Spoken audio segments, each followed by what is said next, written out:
We begin with the reported murder plot against Obama, and NBC's Chief Justice Department correspondent Pete Williams, who's here in Washington. Pete, is this a bunch of knuckleheads or a serious bit of business here?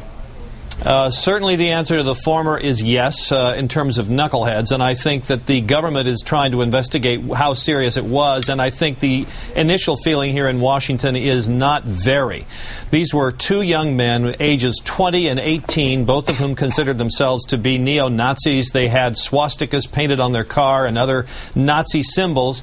They met on the Internet, where they apparently discussed a range of plans, including killing 88 people and trying to, in a different way, kill 14 black people. And apparently the numbers 88 and 14 have some significance for neo-Nazis. They would raise the money for this whole plot by robbing houses, and they would get guns by robbing gun dealers. Now, one of them had a sawed-off shotgun.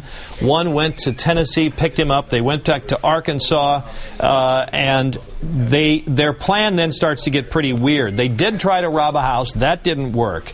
But here's the way they discussed their plans according to court documents. They would target a predominantly African-American school, going state to state while robbing and continuing to kill people.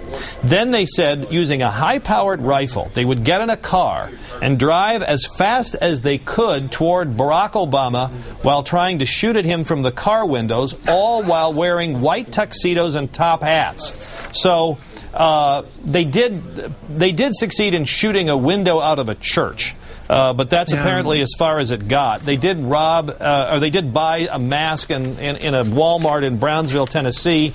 I think the best way to say this, Chris, is it's under investigation. There's certainly some serious federal offenses here, but it does not appear that this was much of a threat to Barack Obama. I would think the defense would be diminished capacity right up front here, wouldn't you? Well, you know, the feds take these things very seriously. Anytime someone takes steps like this, they not only talked about it. One went to another state, picked the other guy up. One of them drew a little map of a gun dealer they were going to rob. I mean, there are some serious federal offenses here. That's a separate issue from whether it was a threat to Barack Obama, and I think the feeling here tonight is, while there's more investigation to be done, the answer to that latter question is no. Okay, great. It's a serious threat in the sense that any threat could be serious, but not an organized conspiracy the way we've studied history.